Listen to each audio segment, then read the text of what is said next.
বাস কেন আটকানো হয়েছে আর এই পরবর্তী আপনাদের কর্মসূচি কি? আজকে আমরা আজমেরি গ্লোরি যতগুলা বাস আমাদের 7 রাস্তা অর্থাৎ ঢাকা পলিটেকনিক অতিক্রম করে যাচ্ছে, আমরা সকাল থেকে ওই সাধারণ শিক্ষার্থীদের উদ্যোগে আমরা চেষ্টা করেছি বাসগুলোকে আটকানোর। এর কারণ হচ্ছে আমাদের ঢাকা পলিটেকনিক ইনস্টিটিউটের একজন শিক্ষার্থী আমার পাশে যে আছে খায়রুল, অর্থাৎ ওকে বাস থেকে ধাক্কা মেরে ফেলে দেওয়া হয়েছে।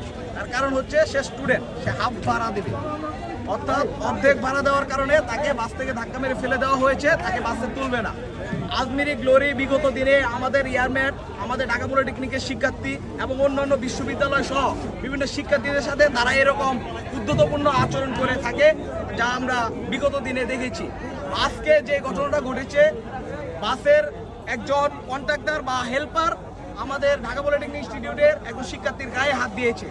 এর ফলস্বরূপ আমরা ঢাকা পলিটেকনিক ইনস্টিটিউটের শিক্ষার্থীরা আজকে আমাদের 7 রাস্তা দিয়ে যতগুলা বাস যাচ্ছে আজমেরি গ্লোরির, আমরা সবগুলা বাস আটকিয়েছি এবং আমাদের ঢাকা পলিটেকনিক ইনস্টিটিউটের দক্ষিণ গেটে আমরা বাসগুলোকে সারিবদ্ধভাবে দাঁড় করিয়ে রেখেছি।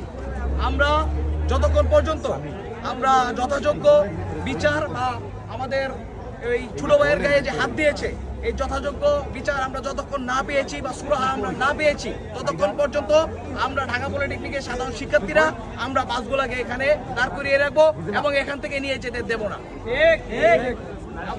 আমরা চাই যে আর আজকের পর থেকে আর যেন ঢাকা পলিটেকনিক সহ শিক্ষার্থীদের কোনো শিক্ষার্থীর সাথে এরকম আচরণ কোনো বাস মালিক বা বাসের হেল্পার না করে আমরা এর একটা সুরাহা চাই।